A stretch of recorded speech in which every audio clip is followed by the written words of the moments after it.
I didn't know you could be evicted from your own wedding until the security guard touched my elbow like I was a drunk crasher and not the bride.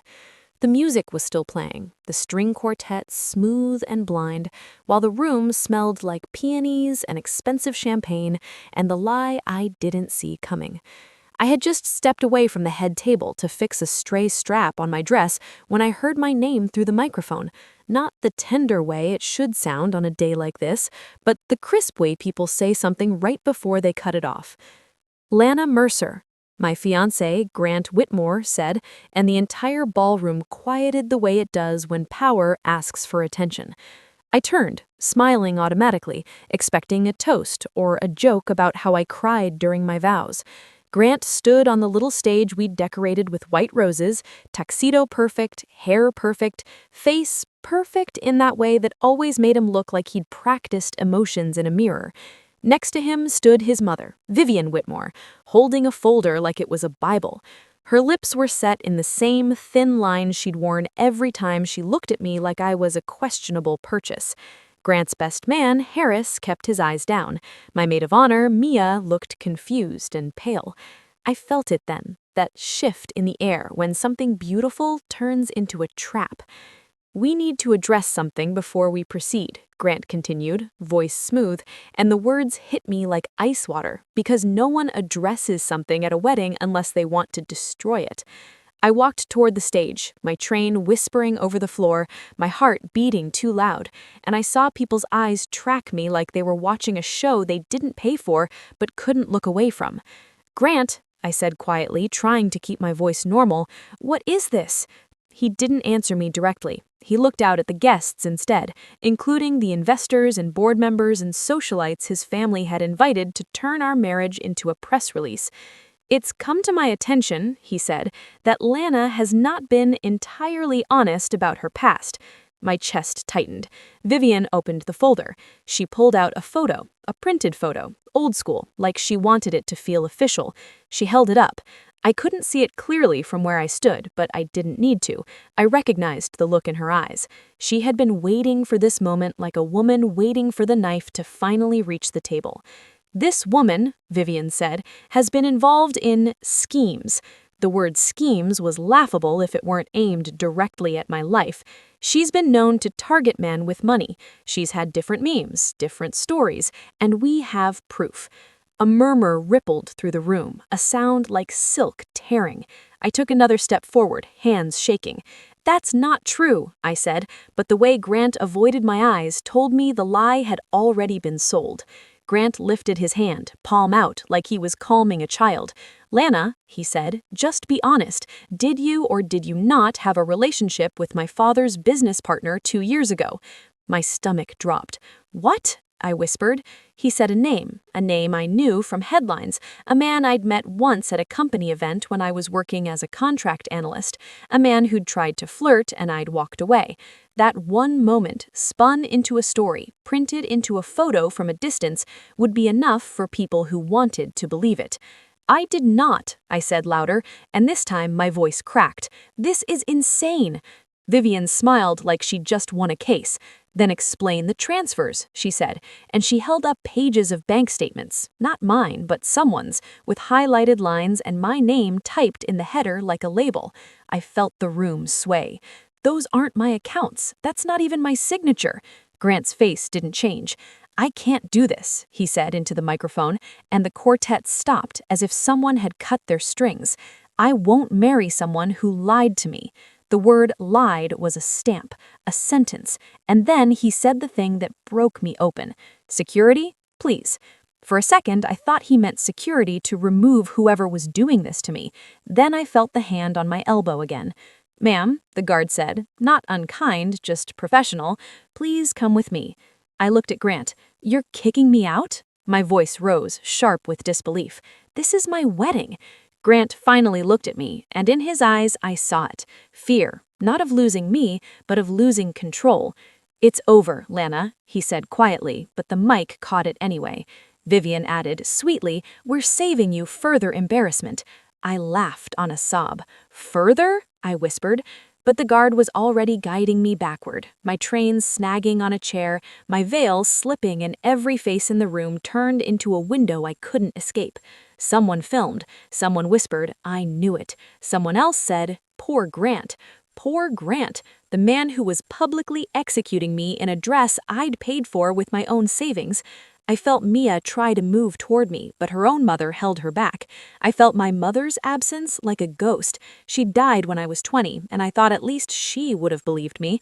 They walked me through the grand doors, out into the lobby, past the flowers, past the welcome sign with our names, as if the entire day had been built around me. The doors closed behind me. The music started again inside, faint like the party had just paused to throw out its trash. I stood there in my wedding dress, breathing hard, hearing my heart, feeling my phone vibrate with notifications I couldn't bring myself to open. A hotel staff member handed me a coat, as if I were cold instead of broken.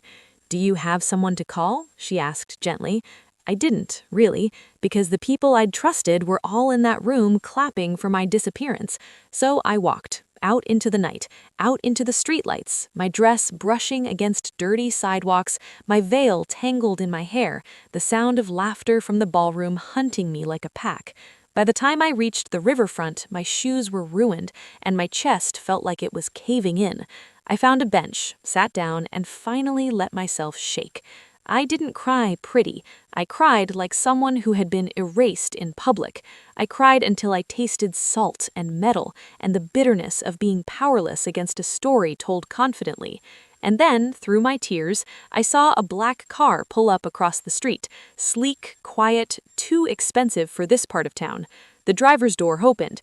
A man stepped out, tall, still in a suit, no fumbling with phones or cameras, just walking straight toward me like he'd been looking for me. I wiped my face quickly, humiliated to be seen like this, but he didn't look away. He stopped a few feet from me and said, "Lana Mercer." My stomach tightened. "What are you?" I asked wildly. He studied me, then said, "The only person in that room who knows you were set up." The words were impossible. I couldn't breathe. "What?" I whispered. He reached into his coat and pulled out a card. No logo, just a name and a number.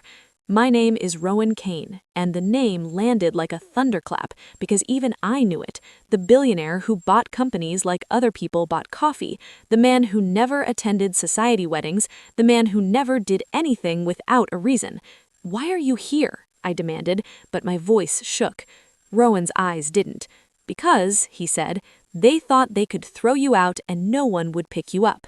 He paused. They were wrong. I wanted to tell him to go away. I wanted to say I didn't need a rich stranger turning my humiliation into his entertainment. But then my phone screen lit up with a clip from inside the ballroom. Me being escorted out, my face distorted by tears. The caption already written by someone who didn't know me, "Gold Digger Bride Exposed." The video had thousands of views in minutes. My hands went numb. Rowan watched my face change and said, quietly, "They'll try to control the narrative before you can breathe." "Why do you care?" I asked. And this time it came out like an accusation. "You don't know me." Rowan's mouth twitched, not quite a smile. "I know enough," he said. "I know Vivian Whitmore. I know how she builds a lie and calls it protection." I stiffened. "You know his mother?" "Better than I'd like," Rowan said. "She tried to do the same thing to someone I couldn't save." The last words were soft, but they carried weight. I swallowed. "What do you want?" I asked, because that's what the world had taught me. Every offer has a price. Rowan held my gaze. "I want you out of this storm before it becomes a hurricane," he said. "Get in the car. You can get out any time, but right now you need a place where their cameras can't reach." I hated that my body wanted to say yes before my pride could say no. I stood on shaky legs. My dress felt heavier than it had in the ballroom. Rowan didn't touch me. He just turned and walked back toward the car, opening the door for me like it was the most normal thing in the world that a billionaire was rescuing a bride in the street. Inside, the car was warm, quiet, smelling faintly of leather and clean air. I sat, hands clenched in my lap, heart still running. Rowan drove without asking me for my story first, which was the first thing that made me think he might not be like the men I'd known. After a few minutes, he said, "The bank statements they showed, do you recognize them?" "No," I said. "The account numbers aren't mine." "Good," he replied, "because they're a mirror, a forgery built on real paper." I turned to him. "How do you know?" "Because," he said, "that foundation they used to move money has been on my radar for a year, and because Grant Whitmore's company has been hiding losses." My breath caught. "What does that have to do with me?" Rowan's jaw tightened. "Everything," he said. "You were the last thing standing between them and a clean exit." I stared. "I'm a bride. I'm not—" "You're an analyst," he cut in, calm but firm. "You reviewed their numbers for the prenup. You asked questions Vivian didn't like. You noticed discrepancies." I went cold. He was right. 2 weeks ago, Vivian had pushed a prenup in front of me with a smile that didn't reach her eyes, and I'd read it the way I read everything, carefully. I'd asked why certain assets were listed under shell entities. Grant had told me I was overthinking. His mother had said, "Sweetheart, this is why you're not in charge of finance." I'd laughed then, thinking it was just her being herself. Now I understood. I'd touched the edge of a secret and they'd cut my hand off in front of an audience. Rowan drove through a gated entrance into a quiet property overlooking the city. Not a flashy mansion, but a modern house that looked built for privacy. Inside, a woman greeted us and offered me a wrap and water. No questions, no judgment. Rowan led me to a room with soft light and said, "You're safe here." I laughed once, bitter. "Safe?" I repeated. "I just got thrown out of my own wedding on camera." Rowan's eyes darkened. "Then we take the camera back," he said. My phone kept buzzing, messages from guests who didn't know what to say, from people who wanted to sound sorry without picking a side. Then one message from Grant, "Stop this, come back, we can fix it." Fix it, like I was a mess he could wipe up before it stained his image. Another from Vivian, "Do not speak to press, we will handle this quietly." Handle quietly. The same words people use for problems they don't want to admit they caused. I looked up at Rowan. "You said I was set up. Prove it." Rowan nodded once. "I will," he said, "but you have to do something first." "What?" I asked, dread curling in my gut. "Tell me everything you know about Grant's finances, every document you saw, every question you asked, and every answer they avoided." My voice shook. "Why?" Rowan's face was steady. "Because they didn't just humiliate you, they committed fraud, and they used you as the smokescreen." I sat there in my wedding dress, in a house that didn't belong to me, and for the first time since the stage, my pain turned into something sharper. Purpose. I talked about the prenup attachments, the missing statements, the timing of certain transfers, the way Grant always changed the subject when I asked about cash flow. Rowan listened like he was building a map. When I finished, he said, "Good." Then he stood, made a call, and spoke in a tone that brooked no argument. "Pull the security footage from the hotel, the service elevator cameras too, and get me the email metadata from the bank statements they used." He hung up and looked at me. "They forged a file. Files have fingerprints."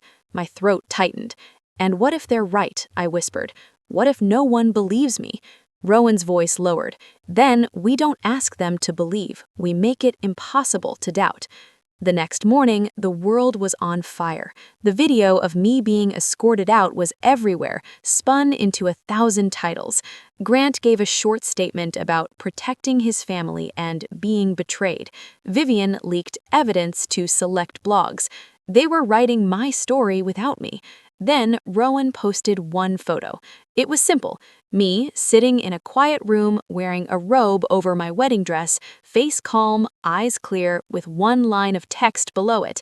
Not a defense, not a plea, just a declaration. She was framed. Proof is coming. The internet exploded in a different direction. Who is Rowan Cain protecting? Why would a billionaire involve himself? Did Grant lie? Was the Whitmore family hiding something?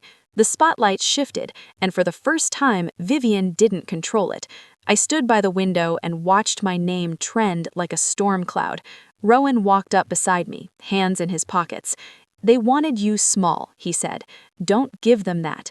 I swallowed hard. "I don't want revenge." I lied because I was still trying to be good. Rowan's eyes flicked to mine. "You don't have to want revenge," he said. "Just want the truth." But in my chest, something else was growing, quiet and dangerous. The realization that if they could kick me out of my own wedding, they could do it to anyone.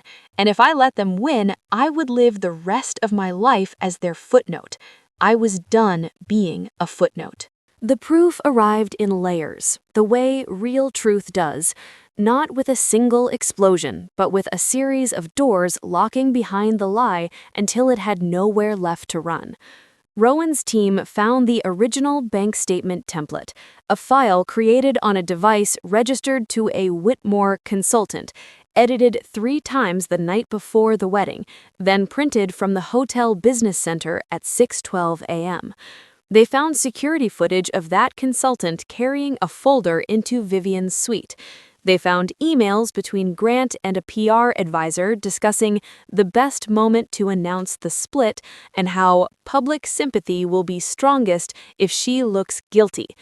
And then they found the thing that made me tremble with both horror and relief, a payment trail from Grant's company to a private investigator, and from that investigator to a woman who sold reputation packages, forged documents, timelined rumors, social media seeding.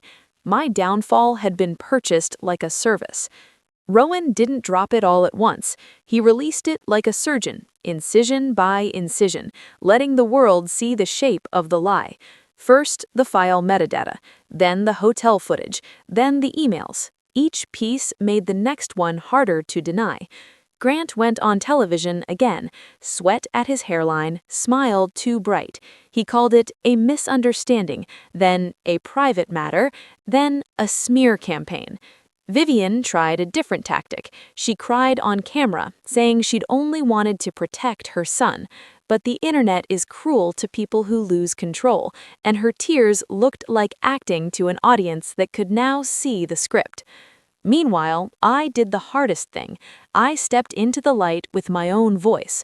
Rowan arranged one interview, one, with a journalist known for facts, not sensation. I sat in a simple room, hair pulled back, no dramatic makeup, no wedding dress, just me. I said, clearly, I did not lie. I was framed because I asked questions about money. I talked about the prenup. I talked about the shell entities. I talked about how Vivian insisted everything be quiet. And then I looked into the camera and said, they kicked me out of my own wedding because it was the cleanest way to silence me in front of witnesses. After the interview aired, Grant's board called an emergency meeting. Investors hated 2 things, scandal and fraud, and the Whitmores were serving both. Rowan, who had been watching Grant's company for a while, used the moment to pull the final thread. He announced his firm would be conducting an independent audit and that he'd been contacted by multiple whistleblowers. That sent Grant's stock into a free fall, and when money panics, it doesn't care about family loyalty. People start talking. Someone leaked internal documents. Someone handed over a USB drive. Someone who'd been afraid of Vivian for years finally realized she wasn't invincible anymore. 3 days later, the authorities opened an investigation into Grant's financial reporting. Vivian called me for the first time in months. I let it go to voicemail. She texted, "Let's be civil, we can still fix this."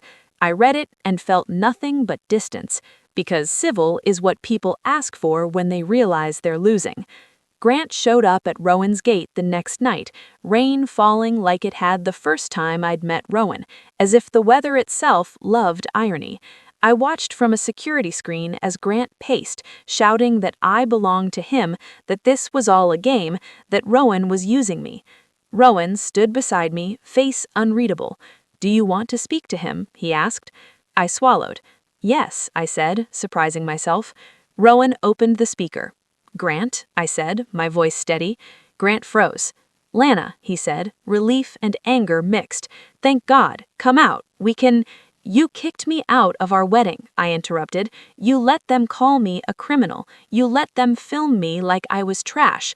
"I had to," he snapped. "My mother—" "No," I said, "you wanted to. It was easier to sacrifice me than to admit what you were hiding." His face twisted. "You think you're winning?" "I'm not trying to win," I said.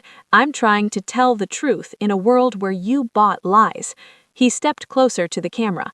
"You'll regret this," he hissed.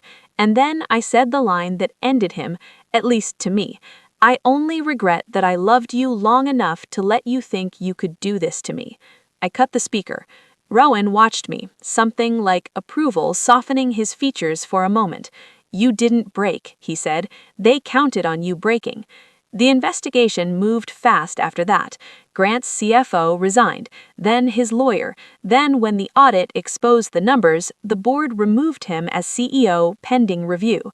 Vivian tried to spin it as a temporary pause, but the city had already chosen its new entertainment, the fall of a family that thought it could control everything. On the day the divorce papers were finalized, because yes, he had filed them the night he kicked me out, I walked into the courthouse wearing a simple suit, head high. Outside, reporters shouted questions about whether I planned this, whether I'd moved on with Rowan Kane, whether I was a victim or a villain. I stopped on the steps and said, "I was a bride who got thrown out of her own wedding. I came back as the woman who refused to stay silent." I didn't mention Rowan. I didn't need to. His presence behind me, quiet, steady, unshowy, was enough for the world to understand the shift in power.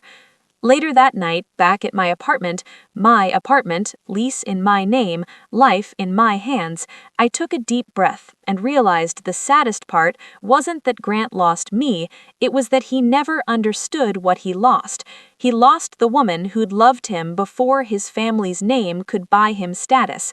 He lost the person who'd have stood by him if he'd been honest. He lost the bride he thought he could discard like a bad PR draft. And me?